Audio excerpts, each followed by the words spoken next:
All right. Good evening, good evening, good evening.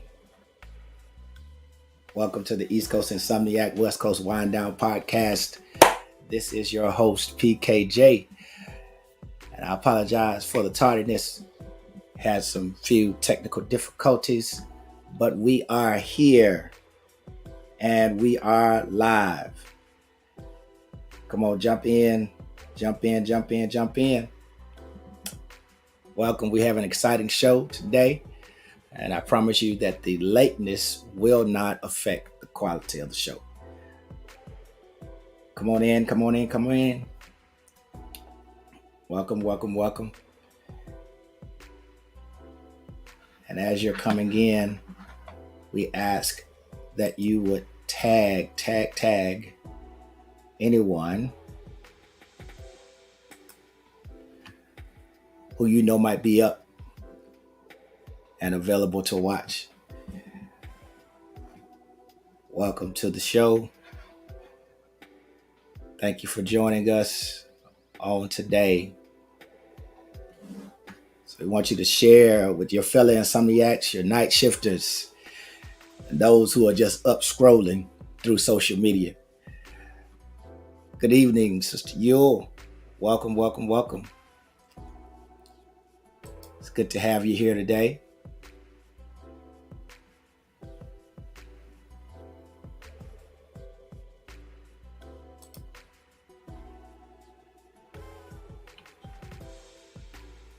All right.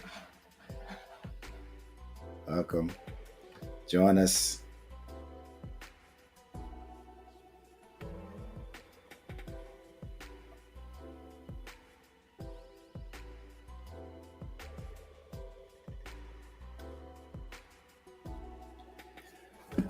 All right.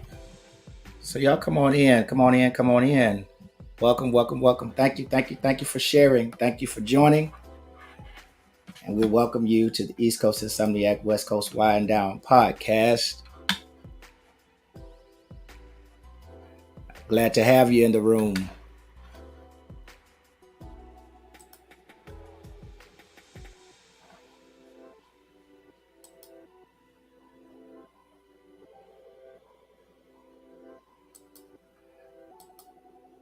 All right.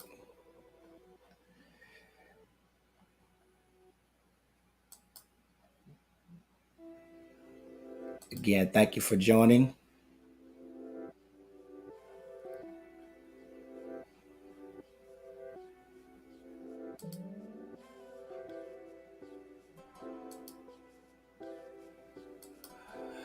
All right.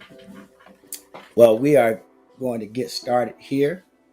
And if you give me 1 second, just going to go ahead and make it public on my page. And we'll be ready to rock and roll with tonight's show. It's going to be a great show. And we are excited about you joining us.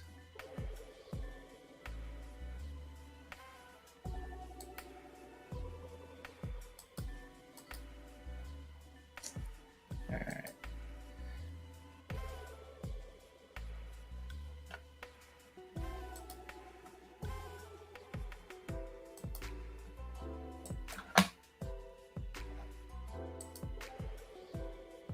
right, all right, all right.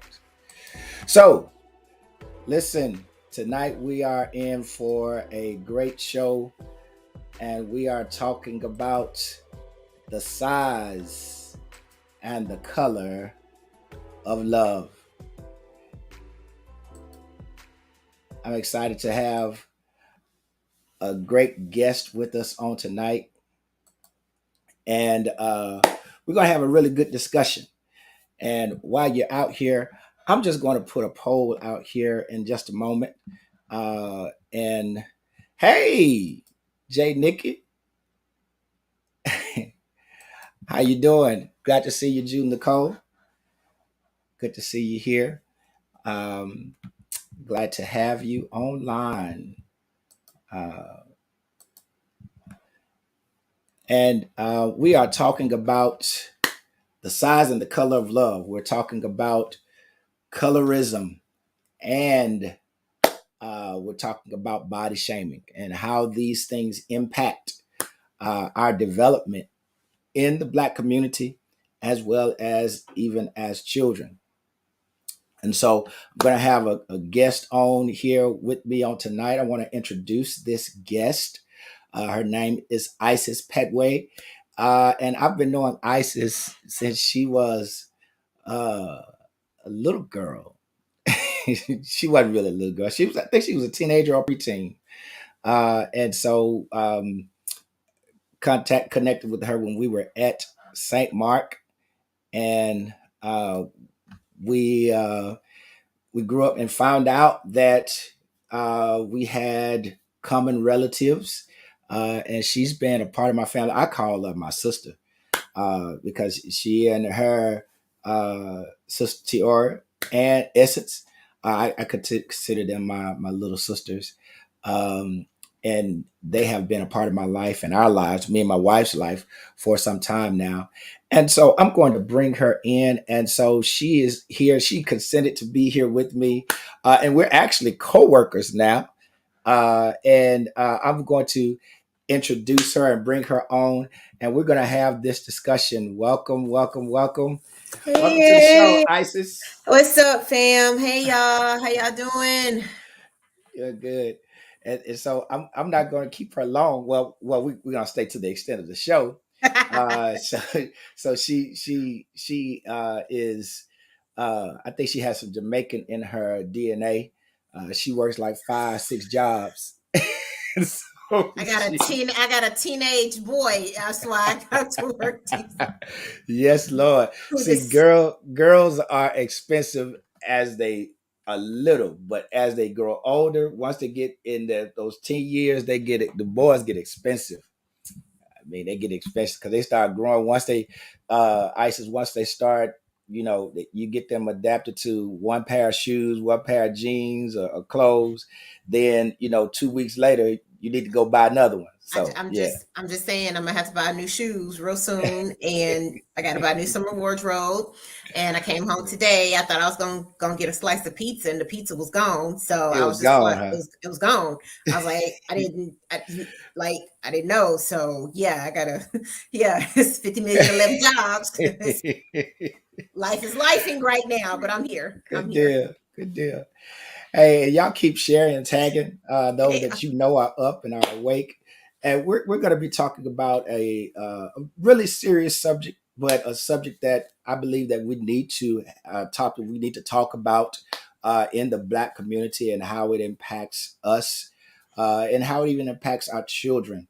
And so this coming Sunday, June 12th, is International Children's Day. I don't know how many of you all remember Children's Day. I remember Children's Day growing up. We celebrated it in between Mother's Day and Father's Day. You had Children's Day. And so we used to do some fun things. But I think the older I got, that just went out the water. Do you ever remember that, Isis? Um, when I was growing up in Michigan, I know we had like children's choir and all the kids dressed in white, but yes and no, I don't really remember. I Yeah, know we had a day at church that, the kids led, but that was right. that was about it. Guess it's a Gen X thing, right? But Um, I'm on the cusp. I'm on the cusp. Okay, I'm right there. Part of that bridge generation. Okay, Right, right right, there. I'm right there on the cusp. Okay, not gonna leave me out of this. right. So, So are you a millennial or Gen X? I don't know. I'm an 82 baby, so we consider ourselves on the cusp because we have Gen X siblings. Okay. And so the way that they describe things, I feel Hmm. more Gen X because I can live in an analog or digital Yeah. world. So Okay. my upbringing is I can still remember buying cassette tapes and CDs, but also transitioning into internet. So Yeah, if you remember cassette tapes, you are probably so. I still I have will. I cassette will. tapes. What do you mean? Can I ask your age? You mind me asking your age? I turned 40 this year. Are you turned 40 this year? I But you so did. you're a millennial, but you are a Zillennial. I'm a zillennial. That's the term. We are you're zillennials. a millennial. We're All right. zillennials. Yeah. So welcome to our world. Yes. Yes. I don't know Yes. if you saw my live I did a few weeks ago. I explained the fact that the thing that millennials are not talking about now is the fact that they are middle age, and so now that's why you all are adopting this and adapting these generational hybrids Well, what where we you well, it depends because we say me and my sister say we're elder millennials. Okay, there's a difference yeah. between the 82 to 86 babies, and Uh-huh. then the 87s and up. There's a No. difference. So we say we're elder Y'all see, millennials. y'all were claiming a difference 5 years ago. Y'all proud No, we millennials. were. We were. We were like, no, Y'all we're were? like elder millennials. Yeah, we were like elder Okay. millennials because we were like, we don't fit these descriptions that they keep putting out into the strat, whatever, the environment, the Yeah. atmosphere. Yeah. So Right. we feel more Gen X. And so we were Yeah. just like, we just started calling ourselves like the bridge generation. So we Yeah. just, But all three of y'all have old souls anyway, though. we do. We Yeah. do. So Yeah. Yeah. So that 82 to 86 crop, we still a little different. We still a little different. So okay. All right. Cool. So look, Isis, um, you know, there is a song that was originally performed by George Benson, but performed by, I believe, one of your favorite artists, Whitney Houston. yes, Whitney Elizabeth Uh, Houston. Hmm. so she know the whole name. That is that. Listen, I miss Right, my so you're Whitney. you're a Yes, real Whitney fan if you know the whole name, you know the birthday and everything. My August. brother, Yes, my brother yes, Andre is a Whitney fan to yes. his core, Miss my right? Whitney. They'll Hmm. they'll find every YouTube video they can find and post it as many times as they can, so they everybody know that they are true Whitney Houston fans. Absolutely. But Whitney had a song, I think it was back in the 80s, when Hmm. she actually released a song, The Greatest Love of All. And the first part of those lyrics, I believe that children are the future. So when you think about that, uh, tell me about what you when we talk about the aspect of tonight's show, which is colorism and body shaming. How do you think that impacts our future? How do you think that impacts the future of our children and the future of our community? So let's talk about that, and then we're going to jump into more questions about tonight. Okay. So first kudos because I saw you put George Benson's name up there too. Because I had to look up the history of that song. Yeah. Because I was like, I think somebody recorded it first. But so that first sentence in believing the children are the future. I mean, literally, they are. You're the next generation, and so it's important to understand that because what are the things that are being passed along. There's this belief, this narrative that says, oh, when this particular generation passes on, these old thoughts and old ways will die out, and that's a lie. Okay, because different, because certain teachings continue. If Wow. you don't make the choice to start breaking generational curses. Okay, Yeah. and so this belief of, oh, these things will die out, that's not how any of this happens. Because if I'm taught this and this is all I know, and I choose not to go get new tools or think outside of the box, or I never get outside of my community, or, get to explore or open my mind to new things, then I'm going to take what I know of in my bubble, and I'm Right. going to pass that on to the next person who's in a bubble.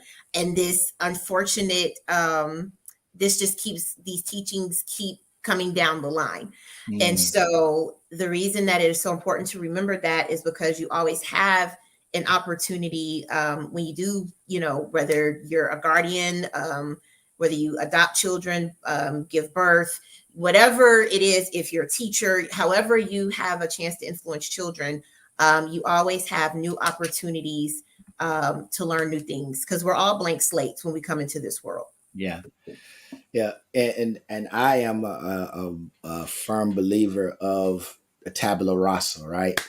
And I believe that you can go back and rewrite your story, but there are things that are inscribed on us, as we grow and develop. And Yep. so I want to jump into Using big um words on me. Tabula rasa. Is that like a, that's a, is that a is that like it's a a biblical, it's a the Latin? Latin word, me Okay. blank slate, Blank right? slates. Yeah, Mm-hmm. so we're blank slates when we come into this world. And so as a you have a master's in psychology, and Clinical mental health counseling. I just yeah. put to clear. I was like, Say it wait, again. clinical mental health counseling. I was like, wait, Yeah. wait, bring But- it back. I mean master's in sociology, right?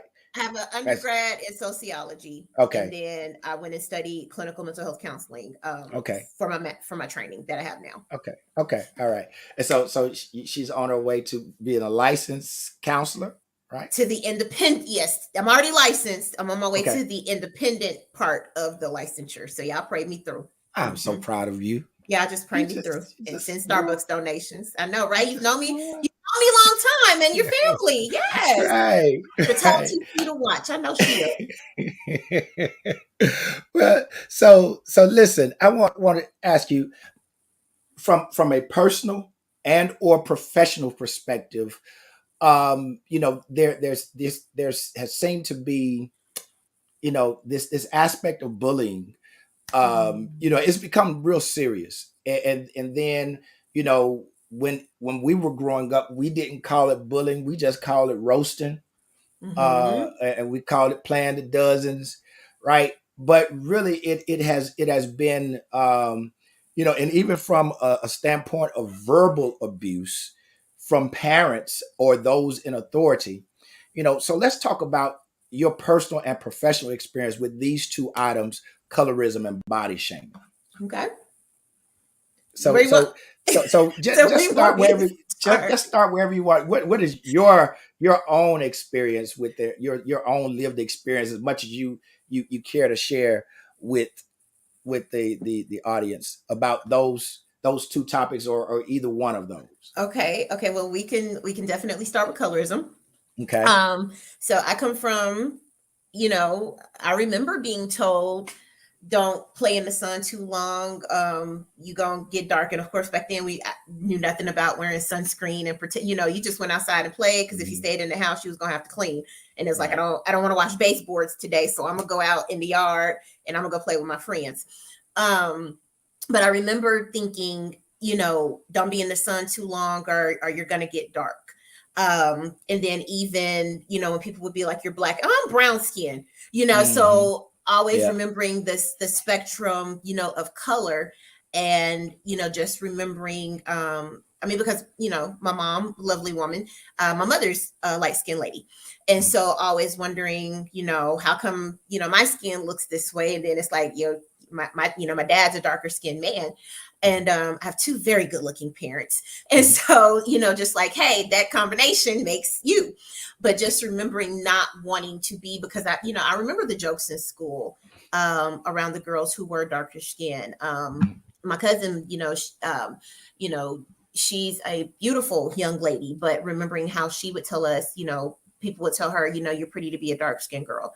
And it, just remembering, from friends, how that hurt, that's very hurtful. Yeah. and things of that nature. And so, I mean, colorism plays a big part. I know that I didn't grab the statistics, so y'all forgive me, but I know that there are evidence-based studies out there on how sometimes due to colorism, it does impact who gets jobs and who doesn't. And if you Wow. tend to be lighter skinned, like I said, I got to pull it, but I know I've read the study before. If you tend to be lighter skinned, more times than not, you're employed in certain arenas that other people can't get into. And so I remember reading that one time and I was just blown away. This is when I need my girl Amber. Yeah. So Yeah. I'm pretty sure she has those statistics, but Right.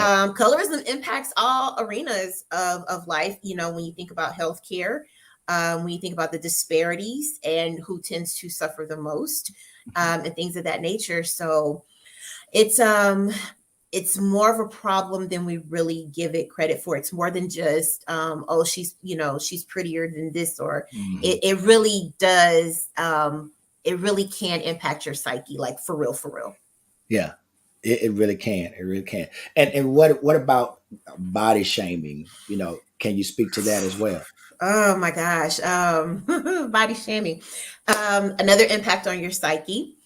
And I've always been a bigger girl. I grew up a chubby girl. I remember my mom put me in dance because, you know, I thought I wanted to dance, and so, you know, tap, ballet, all that kind of stuff. And And I was y'all the could dance, really. Y'all you, could. you know, well, I was the big, you know, I was the bigger girl in the class, and I don't really remember seeing a lot of black girls. I think I was maybe 5 or 6. This is before we moved to Arkansas. But I remember Mm. telling my mom I wanted to quit because I wasn't, you know, Wow. I wasn't skinny like the other girls, and you know, I didn't dance anymore after that. Because I can remember me sitting in a corner crying because I was just, you know, I was just like, I don't look like everybody else. Um, and so I've always been a bigger girl, and um, in, you know, my upbringing, in a way, there was always this consciousness from a particular relative that every time you would see them, they would always comment on your weight. And so I became very fidgety and very aware at a very young age of my weight, even to the point where even now in adulthood, I still fidget with certain things. I was out last week, and a friend of mine was helping me kind of get ready for it. And I was going to put on a blue jean jacket. And she said, "We don't wear jackets. It's summer. You show your arms." And so, like, she had to really talk me down and talk me through some things because that kicked in, you know. And so body shaming is a huge, you know, you've got people who have eating disorders, body dysmorph what is it, dysmorph it's where you can look in the mirror and see one thing, Yeah. and somebody else can look at you and it's completely different. Body dysmorphia, I think it starts with the D. Yeah. But that's real, especially for people who have a big weight loss. I would love to ask Deborah about Hmm. her clients, like when they do start Yeah. losing the weight, um, how long it actually takes them to see the changes that are happening, or do they still see the person that came in to initially work with her? I would love to sit down and talk with her about that. But Yeah. but yeah, it's body shaming definitely can impact your psyche. I was watching this TikTok one time, and this girl talked about how when she lost, she was just losing it because she needed to do some things for health purposes, and she just wanted to see how she could challenge her body. And she talked about how she lost 70 pounds, and all of a sudden she started getting attention from guys. Her doctors started treating her different. And so it is a Wow. real deal mind cluster. That's as far as I'm gonna take it because I'm on your show. But it is a real deal mind cluster. How we tend to treat ourselves, how other people can treat you, based on the body that you're in. Yeah. And that's interesting. And it's funny you mentioned Amber. Since I started my new role, I had to sit through the diversity inclusion training, and she talked about how um, the majority of CEOs tend to be tall, right? When tall people only make up a certain small percentage of Americans or people in the world, period. But the majority of CEOs, they are tall, and so Mhm. there's a preference towards that. And so, and when we think about body shaming, and we think about um, colorism, we tend to only think about how there's a negative impact towards darker skinned people, and a negative impact towards people who are larger.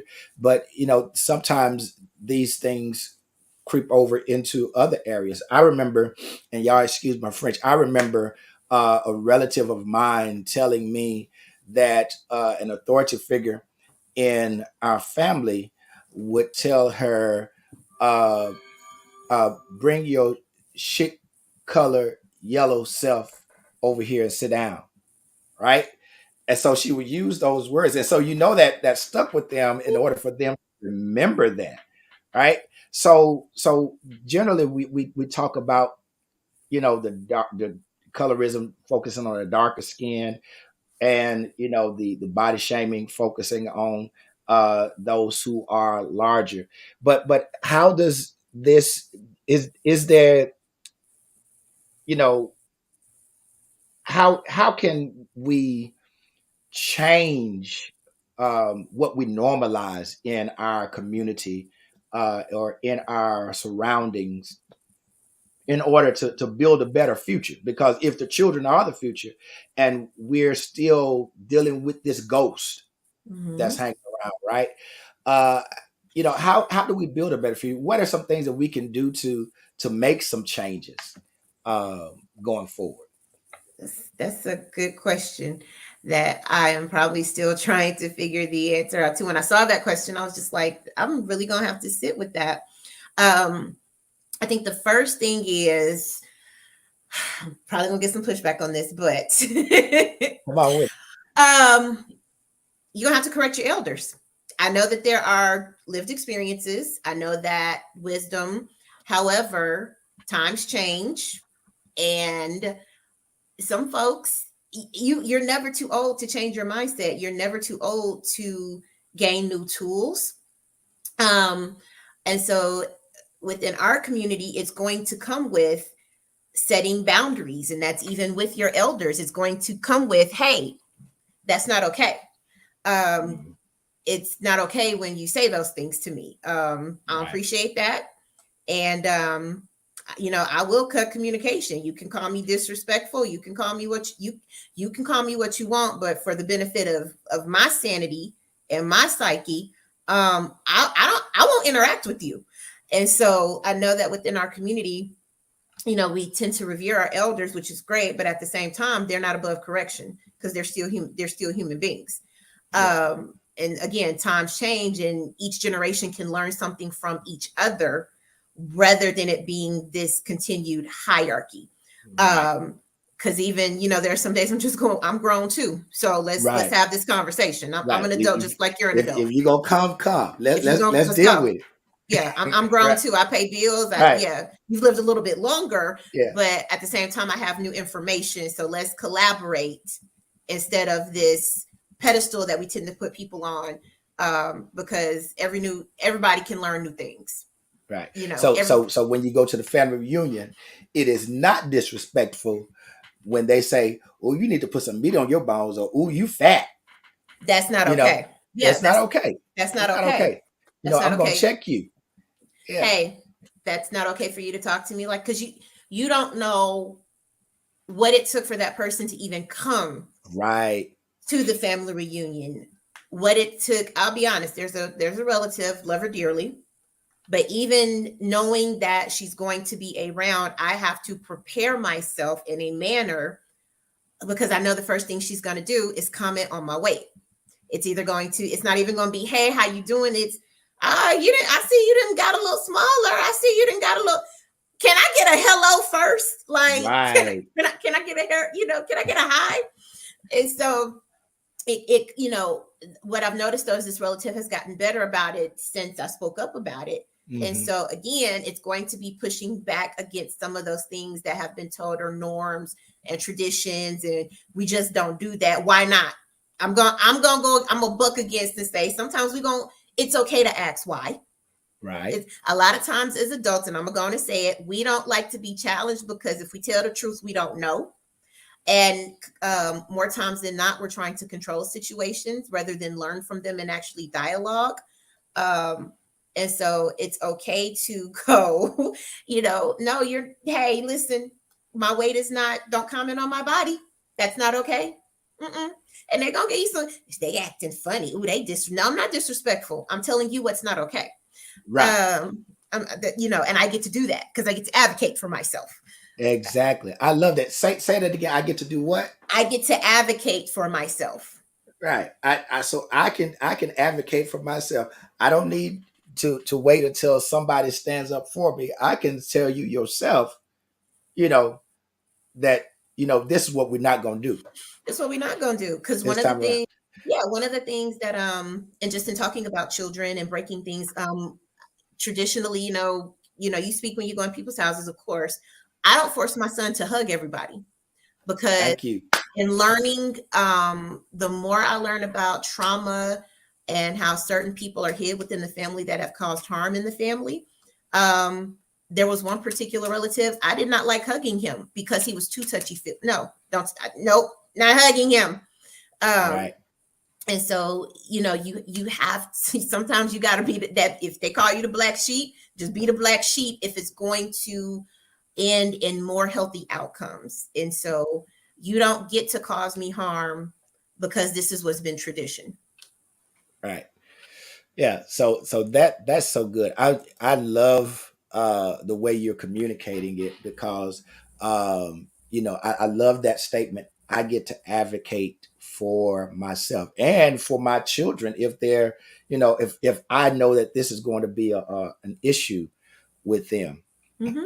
And let me, because on the screen you've got the plus size, slim, petite. So I'm gonna come back to body shaming real quick. One of the Hmm. things, and like you said, you put some meat on your bones. I had a conversation with two of my good friends, very slim women, have always been slim. And, they would often talk about how they would get mad about not being able to gain weight. And of course, in my head, because of conditioning and magazine covers and, all these different things in my head, I just could not fathom that. How in the world are you upset that you can't gain weight? I'm trying not to, I wish Right. I looked like you. Yeah. But what that experience taught me is that just because something is put out and you're told that it's the norm doesn't mean Hmm. that everybody's comfortable in it. And so, um I in turn, I don't my slim friend, I don't comment on them, because I don't know how they feel about their bodies. So that experience really taught me a lot. And that's the thing, is we need to talk to each other and not at each other. And then even with colorism, also learning that just because someone is light skinned doesn't mean that they automatically embrace it. A lot of times, what Right. I've learned is the ones that I've interacted with in my lived experiences, is they feel even more need to prove that they're black and that they Wow. do belong in the community. And and the bullying that they've experienced with having long hair and being threatened with Mm. violence and people wanting to, Wow. cause harm and damage to their bodies, cut their hair, all because they look a certain way that they had no control over. Um, and so it's these things are very harmful. And they leave scars. These are wounds in childhood that leave adulthood scars, and they're going to show up if they're not processed and dealt with. They do show up in different forms in your adulthood, and a lot of times Yeah. it's, you may not recognize where it's coming from, but a lot of things stem from those childhood wounds. Wow. Yeah, and you brought a point up because there are these norms, the societal norms, and the conditioning that we've actually gone through in society. So I'm gonna kind of shift and muddy the waters a little bit.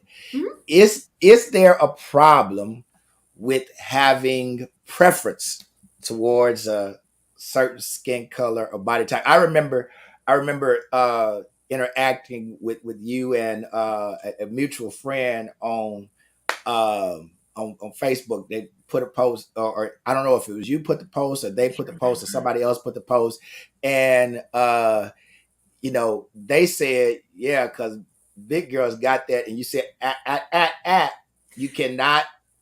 I remember that vividly. You said you cannot, only look at, them because of, that, and it was talking about their sexuality, right? Mm-hmm. And so, is there a problem when it comes to sexuality and romantic interactions? Is there a problem with preference, or have our preferences been so influenced by societal norms? I think two things can be true at the same time. Okay. Here's what I will say is you like who you like. You don't have to put down others to elevate what you like. Say My that again. Say it. Say it. you Say it. don't Say it you again. don't have to put down others to elevate that you like who you like. Preference, we all have preferences. I like chocolate chip cookie dough over, mint ice cream. I prefer my chocolate chip cookie dough. Um, go here's where that can get muddy is if a particular person maybe likes you or you like a particular person and they're just not interested, um, go where you're liked. Okay. Mm-hmm. Yeah. Go where you're liked. Okay. Um, if you don't date, I'm just because we up late, you got me up past my bed. So this is Come if on. if you don't like black women, leave me alone. You don't have to put me down. You don't have to be derogatory. If you want to date outside of the race or whatever, go be about your business. But that doesn't Right. mean, and then same vice versa. I don't have to put black men down or whoever else because I choose to date. I don't have to put others down to elevate that I like who I like. Thank you. Everybody has a preference, and that's okay. It is okay. It's when you start to attack other folks that for me, it becomes a problem. You might not like dating bigger girls. Listen, I respect it. I respect it. You don't like dating bigger girls? Hey, leave me alone. Okay? Right. Go to what and who you like. Because I might not be for everybody, I'm but I not am for for somebody. that's it. I'm not for everybody. And I will say this, and that's what people have to get. You're not going to be for everybody. I know we tend to get in our heads and we tend to run down our list. Well, I'm smart, I'm pretty, I'm this, I'm that. It don't matter. If they don't like you, they don't like you, and they ain't got to like you. Period. You're not gonna be for everybody. And that's Right. okay. That does not make you less than, that does not make you not Thank you. worthy of. They just don't like you. And they ain't Yeah. got to like you. They don't owe you that, and I don't owe nobody else that. You freeing us. You Pick are freeing that's us. let it sting. Pick up your feelings and keep it moving. Text the person text that person that's been texting you. Text them back. If you don't like them, just be like, hey, you good people, but I don't think you for me. And you keep it moving. And we have to be honest about that. Yes. Right. Right. And so I may have to get you back on when we talk about dating and interacting and engaging with people, because I think that you know both religion and society has I won't get into that right now, but Okay, so let yeah. me you just brought up another thing too. Okay, and that's here's my other thing with preference Okay. is, excuse me, a lot of times you tend to date or you tend to go in the direction, and I'm gonna just say it. You Say, tend to go into the direction of who other people will approve of you being with. come on. So that's where preference can also be a problem, is you tend to go with who you think others will approve of you being with rather than who you really want to be with. And then that's how you end up in my inbox. and then I got to turn you away. Elaborate on that. Because you're not with the person that you really like. You just with this person because this is who everybody high-fiving you to be with. That's not where you really want to be. And you know that this happens. We ain't gonna but because let's be honest, a lot of times for men who date women, you tend to date who your homeboy is gonna give you. You date for the approval of your homeboys. And that's messing a lot of y'all up. Yeah. That's messing a lot of y'all up. It mess a lot of them up because they're marrying who they mama or they family approve of, but that ain't what they really don't like them like that. Right. They really didn't like them like that. Right. I remember when I was on you all show, y'all we went through some people and we asked, do they really like each other or do they not? Right. Yeah. So, do you really like this person? So that's the other part of preference that can get you in trouble is, are you truly dating who you like, or are you dating the preferences are you dating the preferences of others because they told you that's who you should be with and who they would date and who they would approve of? And so, so again, there's not a problem with it as long as you are doing it for you. It becomes a problem when you have to down others to elevate, or you're doing it because of the expectations and approval of others as well. Yeah, I got you. So, so now listen, I want to drop this real quick. I stopped cussing back in April. It's been a journey.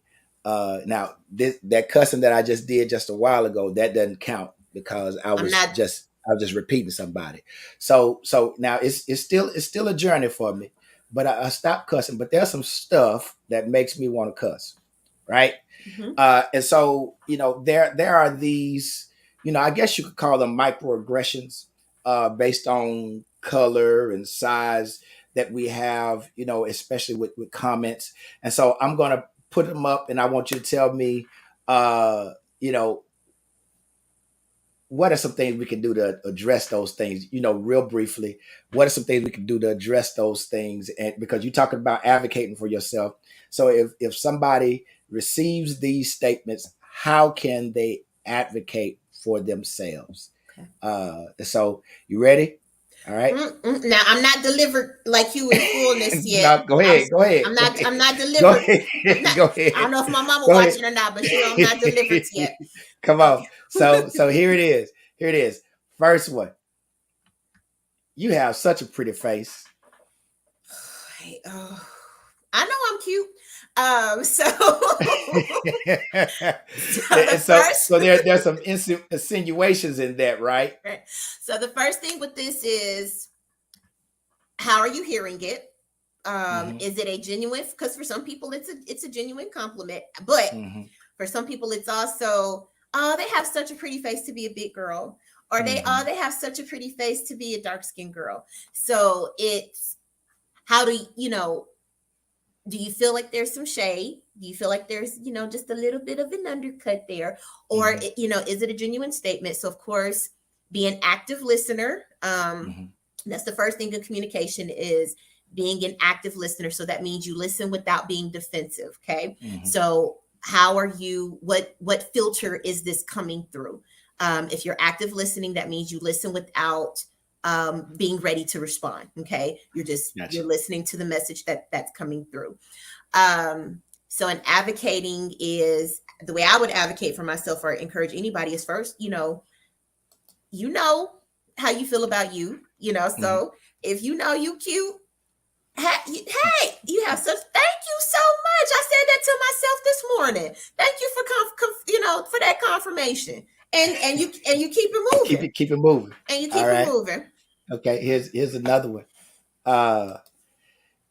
You are such a pretty dark-skinned girl.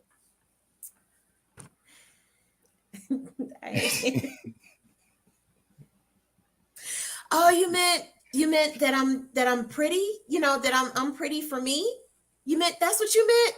I appreciate you so much. again, you know that is a that can be a shady statement. Let's just be honest. Hmm. It can be a Right. shady statement Right. because, unfortunately, due to colorism, darker skin is not supposed to be beautiful. It was never, which is amazing to me because when you look at supermodels, Hmm. such as Alec Weck, and there's some new faces on the scene. I don't have their names, but Alec Weck was one of the first darker skinned supermodels I was ever introduced to. Um, and I mean, outside, like you have Naomi Campbell, but I mean darker skinned lady, Hmm. and she was just like I was just stunned when I saw her. I was like, oh my god, she is gorgeous. Um, and so I love how high fashion is highlighting this particular skin tone. Don't always like the mate, but I like how they are highlighting and it is more present and what it can do for children. It's a boost of self esteem to Yeah. see representation really. Representation matters. Yes. Representation matters. The Yeah. first time I saw Naomi Campbell, I was like, oh my God, there's a black supermodel. Because I mean, Yeah.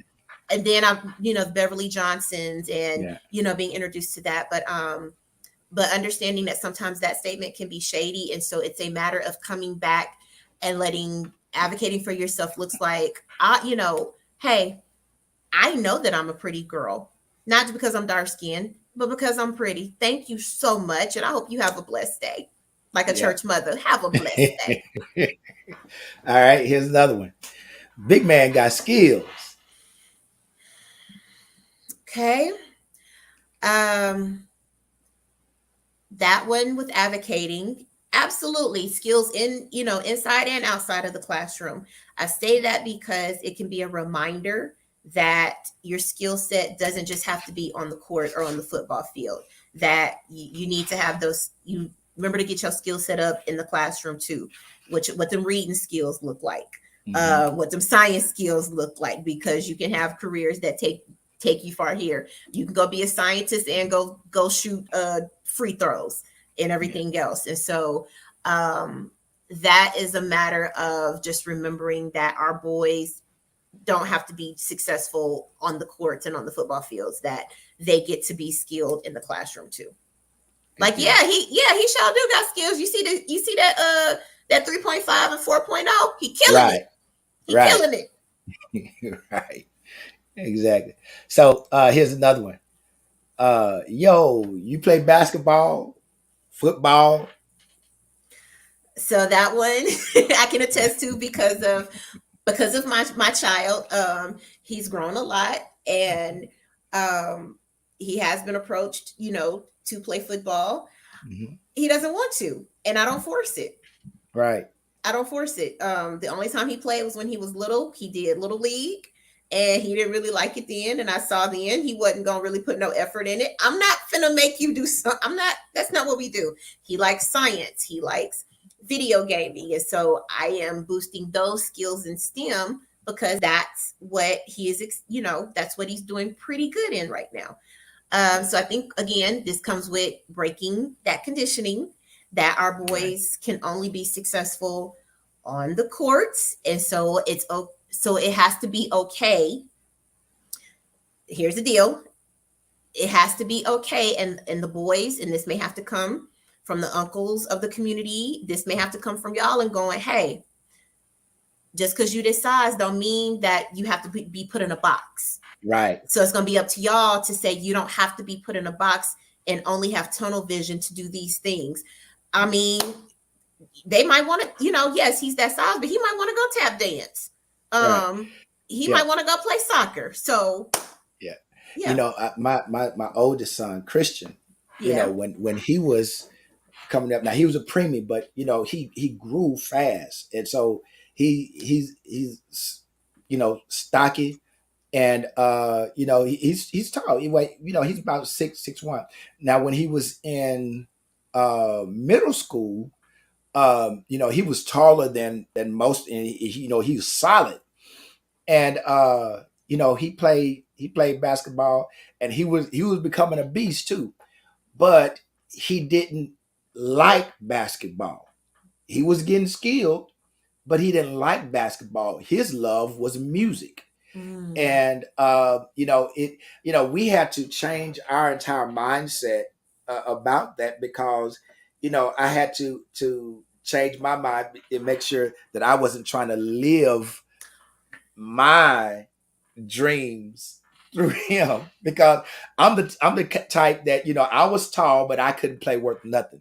I was the guy you put in the fourth quarter to foul, just so you can get an advantage. So that was me. That's me. That's me. If you play in a pickup game, and so I had to make sure I wasn't trying to uh, live my dreams through him. And so, in my youngest son, he was very good in track and field, and I love track. I'm a track and field. I love track and field. I watch track and field before I watch any other sport. And he was good. I mean, he in his one and number two in the 200, and so he was good. But that's not what he liked. That's what he like. He liked art. So we had to change our mindset about that, and we have to make sure that we don't try to put people in boxes just because of their body type. you know and so Absolutely. thank you for that. Right. No, So absolutely. yeah. And so real quick, we're gonna talk about influencers who change the culture, because we're talking about changing the community and changing some things. So influencers who change the culture. And so I'm gonna put some names up, and I want you to just real briefly talk about how these people changed the culture, are doing their job as influencers to change the culture as it relates to body shaming and colorism. And so I'm going to Mhm. see if you can pick this up. So first one I'm going to pick, Lizzo, let me tell you why I Lizzo. love. She gets a lot of pushback, but let me tell you why I love Lizzo. Lizzo makes people uncomfortable. Lizzo is a bigger girl, and she'll tell you she gets on camera.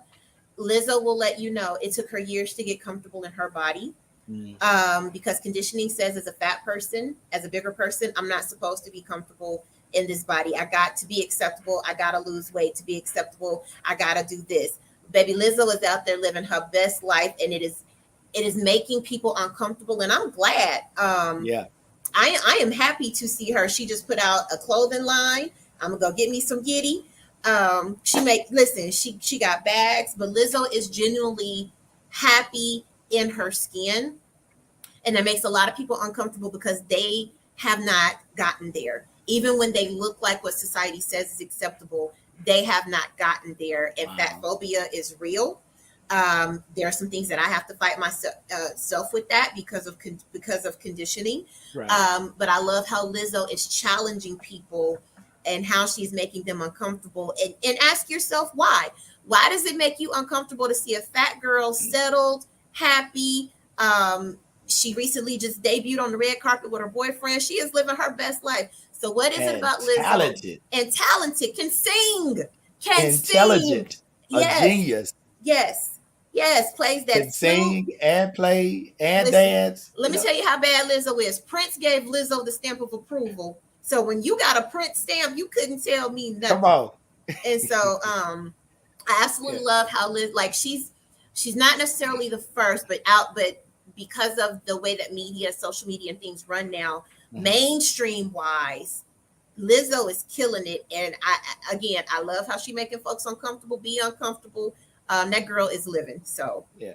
So next one, Rick Rick Ross. Ross. Rick done lost a lot of weight though. Yeah. But But no, Rick was the one that made it sexy to take his he shirt off and did. just let it all hang out. Well, wait. I feel like no, you're right. You're right. No, I was Rick trying to Rick think, was the one. were there any 90s rappers who did this? No. Well, No, no, nobody. hold on, no, because Biggie had a whole line.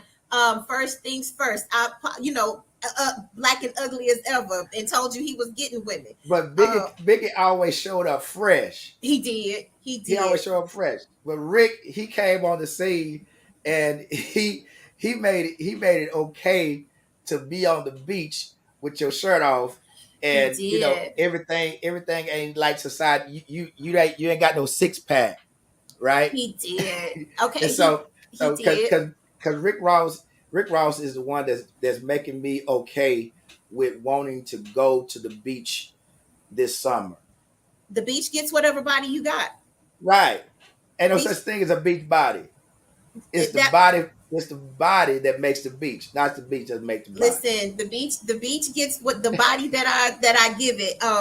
So no, I think what I love about Rick is he was just carefree. I know that he's recently lost a lot of weight because of some different things, but for him, he was just, again, he was just living. He came out on stage, he still made his money. And even now, part of his physical, for his physical journey, um, he mowed a lawn by himself. Right. This is part of his thing. Yeah. So I think for him, he made it okay for men, because I think the other part of body shaming is we tend to lean more towards women, and we completely forget that men have insecurities with their bodies as well, because Hmm. there is this expectation that y'all are supposed to have six packs, Right. and now with the hoochie daddy shorts you got to have certain thighs, and to wear the hoochie daddy shorts. I'm not mad at the hoochie daddy shorts, but I think we tend to forget that men deal with body insecurities as well. And then for my friends that are gay men, they tell me, in their community, it can tend to be even worse, because you're expected to have this look. As a Mm, gay man, you're supposed to present in a certain way, right. and so there's a lot of insecurities, with men in their bodies. And so I think it's important that And that so they're conversation stay alive. yeah, and so they're dealing with the insecurities on both ends because some people are not treating them as human because of their sexual orientation. Then you have some people who are not treating them as treating them even lesser as human, within the community where they feel they should be accepted, because of their body type. So yeah, Hmm. wow, wow. Yeah. So let's keep going. NDRE. Okay. India Arie, of course, she came out back in the late 90s, I think early 2000s. And, she had an old song, about not being the girl in the video. Then she gave us, I Am Not My Hair. Hmm. Absolutely loved I Am Not My Hair, because of how Black women's identities are absolutely tied to our hair. Hmm. Um, and we can, often be held hostage by it. But the video, not the average girl in the video. That was Hmm. powerful, just to say, you know what? Hey, I'm not this light skinned, wavy hair chick. Hmm. I'm giving you brown skin. I'm giving you locks. I'm giving you maybe just a little bit of a tummy, and I'm gonna be out here and I'm gonna flourish. Um, so for her, the locks, like, she was giving us voice, she was giving us body. So I definitely, her influence was like, okay, I'm here. And then just to see the whole neo soul movement continue. So Yeah. love it. Yeah. Speaking of neo soul music, Music, what did he do to change the culture? When you talk about body image and colorism and uh, I'm about to think, because I don't know. I mean, he came out, he's a little short, petite, yeah. he looks, well, from what I can see, he looks, short, petite. He got the Hmm. curly hair, the little Hmm. light skin. But What for about the song him, "Don't Change"? you know what? Don't Change was a dope song. The video was beautiful, because it showed the couple as they aged through the years, and the changes that, happens and go through. I'm not probably gonna look like I did at 25, but let's talk about, You not these. I was at the being listen. 48. I can tell you won't. Yeah, okay, listen, I'm about to sign up for Don't Cheat Your Body, because I got to get stronger. It's, weight loss comes, but I got to get stronger. I got to get this endurance. And I went to the doctor yesterday, and she was like, yeah, your metabolism is about to completely change. And I was like, I think it's been slow on my life anyway, but Yeah, I'm about to come work out with you and Deborah Michelle. But no, for music, his music was definitely about journeys, um, and things of that nature. And so even when you talk about, his presentation, he just brought, just a whole different lens, and definitely can appreciate the song Don't Change. yeah. So, My Bay, song. what did Bay do for the culture? Man, I'm Beyonce. gonna share what I think, but go ahead and share it. Okay, so this is what I will say. Beyonce got on when she came on the scene. Of course, she was with Destiny's Child, but Beyonce came out of Houston, Texas, so a Southern girl. Mm-hmm. She's a Southern girl coming out of Houston, Texas. B has been very open about her weight struggles, which is something that I have absolutely appreciated. She wrote Bootylicious because she's like, I gained 15 pounds and I was struggling. She was like, I struggle with my weight. And so I wrote this and #1 hit. But one of the stories that they shared is when they first came out, her mother, Tina, did hair. Miss Tina's mother was a seamstress, passed that on down to her. And so when those girls came out of Houston, Texas, they're Black girls, they're curvy girls, nobody wanted to dress them. Wow. They changed the culture because Miss Tina was sewing. All those outfits you see Destiny's Child in back in the day, Miss Tina made those outfits because no designer wanted to dress them. And so a lot of things that you see Beyonce wear early in her career, her solo career, her mama made a lot of that stuff. Because again, nobody really wanted to dress a curvy Black girl. And so Beyonce came out as, total package. She's got, the look that mainstream likes, but she still talks about her struggles. If you watch, she was not directing, but behind the scenes stuff, and she was going, hey, that's a blue light don't look good on Black girls. And so my thing with Beyonce is she continues to grow and affirm herself in her career, as a mom, as a wife. But definitely in the entertainment industry, she's been able to kind of gain control of some things. Homecoming, Lemonade, cultural. I And that's what I absolutely was going to talk loved about. Lemonade, Yeah, cultural that's what I was going to talk experience. about. Lemonade, Lemonade. because this is the one thing that she did on Lemonade.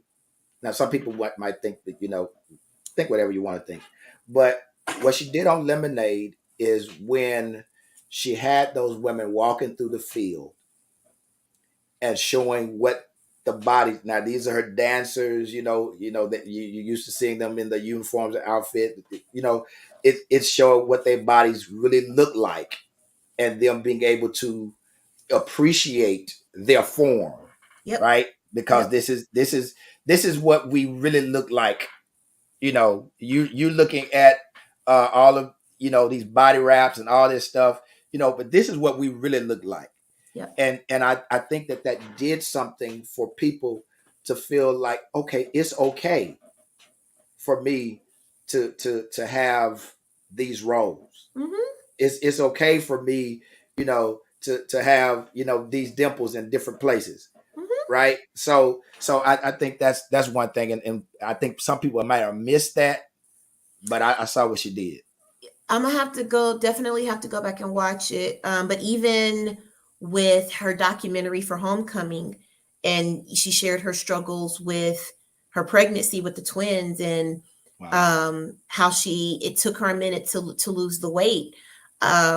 And she was just very forthcoming about that, and about the changes in her body, and just sparking these conversations. And so for Beyonce, she hit the reset button with Lemonade, and a lot of her things are, they black, so she's always given us, I love being a Black girl, but even more so now, just looking at these cultural, she even, I'll say this, with Lemonade, she even pushed the cultural envelope, and it was a huge influencer because it got people interested in African traditional religions. We've learned about, I've learned about Egypt, gods. Mhm. I've learned about Roman. I've learned about the Greeks, but ain't nobody put the Orishas in front of me. And so she even got people to get more interested in, African mythology, and things Mhm. like that they don't put in front of you in school. And Yeah. so I thought that was really, really cool, because I'm going, everybody else got put in front of me, but I can't find the people who look like me. Okay, cool. Right. So Right. So yeah, I can still believe in Jesus, but if you're gonna teach everything in school, teach everything in school. absolutely. Yeah. Right. Absolutely. Gotcha. Absolutely. All right. So let's. I'm gonna give you one more, uh, and then we're done. Isabel Sanford. Oh man. This is Sanford and Son, right? No, no, no, No, no, no. this is Louise With Jefferson. Louise Jefferson. I was like, I Mhm. see this will happen when you keep me up past my bedtime. to, I can only imagine, because it was before my time, but I can only imagine in the 70s, you've got all of these cultural experiences happening. Norman Lear, I don't think he gets enough flowers for what he did for Black folks in television. Mm, Um, but I can only imagine in the 70s sitting in your living room and seeing a program like The Jeffersons, mm, where this Black couple is living, on the east side, to our deluxe apartment in the sky. right. And she's a stay-at-home, she's a stay-at-home wife, and she has a housekeeper. Mm, She has this interracial couple as her neighbors. Her husband owns a business. And so, you know what? I'm glad you brought her up, because she doesn't get her flowers either. We talk that's about not we talk about Claire Huxtable, but we don't talk about Louise Jefferson. right. That was a groundbreak. To be honest, that was a very groundbreaking role. And Norman Lear had some audacity, which he could do, but he has some audacity to write that character and put it on primetime television. Like, Yeah. here's a Black woman, a wealthy Black woman, Hmm. living, hair done, dressed neck, on our necks in her Right. outfits. Right. Um, And it was someone other than Lena Horne. it was someone other than Lena Horne. She was, yeah. He put a darker skinned Black woman in this position, and then Lenny Kravitz's mom, Roxy. Right. Right. Both of These them. both of Yeah. them, and then even what's my baby's name? Florence. Mar- um, Marla what's her? Gibbs. Marla Gibbs. Hmm. These are all darker complected women in primetime television, and roles that are not mammies or maids, or outside of Florence, but still, Right. this was very groundbreaking, and very much the audacity that I'm glad Norman Lear was like, yo, what y'all gonna do to me? Right. So so she definitely deserves more conversation and more flowers. I appreciate that, Kadra, because you Yeah. just made me come to life Yeah. about that. And Deb had started watching it a couple of years, and I realized that for the first time, I said they could have chosen any other woman, but they chose a woman who, number one, was not just this pushover. Number two, was darker skin, right? And she played the role. And Yeah, I don't think people realized what that did for our culture, right? absolutely. So yeah. We don't talk All about that right. enough. Yeah. Okay, yeah. Well, you have been dropping some nuggets on that, so I'm not going to even open it up for questions. You can Uh, if you want to. I'm up yeah, now. if y'all have any questions, go ahead and put them in the chat. We'll be glad to put your questions out there. We would love to hear from you. Um, Can we? I just thought about one more person that was definitely an influencer who who's helped that? change the code. Diane Carroll. Yes, yes, I got to meet her in person when I lived in Atlanta. Only got to shake her really. hand very briefly. Beautiful, beautiful. TV doesn't do her justice. She is an Wow, absolutely beautiful soul in person. wow. She came to speak at a hospital where I work. She did the fundraising gala. Absolutely beautiful soul. She was just gorgeous. And so she talked about, the different roles, and, from Claudine to Dynasty. And she said Hmm. the way that she got the role on Dynasty, which was groundbreaking. And I'm gonna say a cuss word, but I say it after her. Hmm. Okay. So basically she said she got her agent, and she called up Aaron Spelling and said, I want to be a Black bitch on TV. And she said, Wow, let's make it happen. She said, wow. she's like, I want to be rich. I want to play this role. And that Mm. is how she called and advocated. And that's how she got to be Blanche Devereaux. Dominique, What Dominique Devereaux. Dominique That is Devereaux? Yeah, that is how we got Dominique Devereaux, is because she had the audacity to call up Aaron Spelling and say, you're gonna put me on Dynasty. I want yeah. to be a Black bee up in here. Um, and then even the groundbreaking role of Claudine, and when you think Mhm. about it, with her being, she wasn't a fair skinned woman. Um, but she broke barriers, with Yeah. that, and with that movie. And then Julia, Julia. Yep. first African American woman in the lead on a network, television. So, Yeah. Def just thought about her. But that story about how she called Aaron Spelling and was like, yo, I'm going to be on Dynasty. You're going to put a black woman on Dynasty in luxury. Yes. We was up watching Dynasty. Listen, I'm still watching reruns on Prime Video, so I can, yeah. Yeah. So, Isis, if they want to get in contact with you, they can follow you on They can follow me therapist on Isis J. at Right? Instagram. Yes. All right. And so if you are in the Little Rock, if they're in the Little Rock area and they want to visit, are you taking clients now? Right now, I'm not. I will Not probably okay. be opening up slots probably late July, early August. So Look at she overbooked. I gotta make sure I show up for yeah. So it's so just trying to get through summer, and so we'll see. But I'll keep you posted. Okay. All right. Ain't nobody got no questions? No questions out here. They've been hanging in here with you. Okay. And so thank you again so much for coming out and joining us on tonight. I really appreciate it. I've loved having this conversation with you. I knew you were the right person to have the conversation with, and I really appreciate you. And again, you if you want to follow Isis, you can follow her on the therapist Isis J on Instagram. And of course, she's always putting content out there Don't and lie on me dropping like that. nuggets. Yes, she's always putting content out there. There some of her stories I share. Some of her stories. She's great. She's great. She's great. Thank you. Yeah, this has been a great conversation, and I've I know enjoyed it. she is not even she didn't even take. I at least came home and took like a 20 minute nap. She I didn't had a even take no nap. nap yet. And so thank you again, Isis. Really appreciate it. Thank you. And you can either hang out with us I'm or going you to can. bed. I'm going to Okay, all bed. right, all right. Thank you.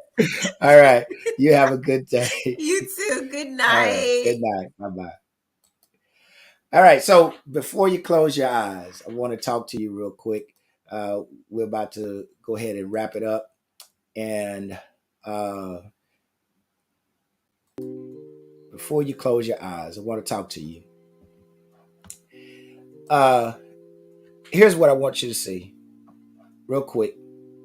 We've been talking about colorism and body shaming. Ecclesiastes 3:11. It says, "He has made everything beautiful in His time. Also, He has put eternity in their hearts, except that no one can find out the work that God does from beginning to end." Before you close your eyes, I want to let you know that God, who's the God of the universe, is such a master artist that He has designed everything and everyone in creation to be stamped with the label beautiful. Not one of His creatures, not one part of His creation cannot be called beautiful. Everything that God has created is beautiful.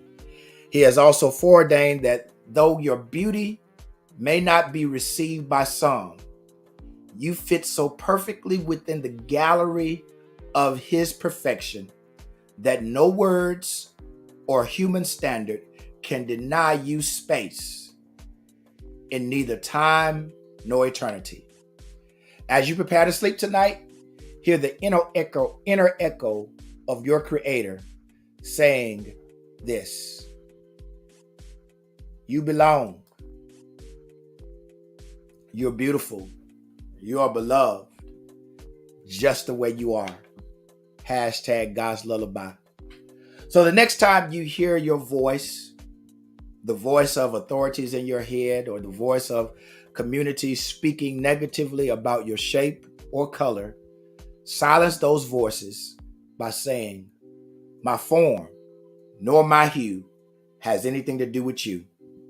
That is God's business, and God does business beautifully. Hashtag God's lullaby. This is Helen Jones' second son.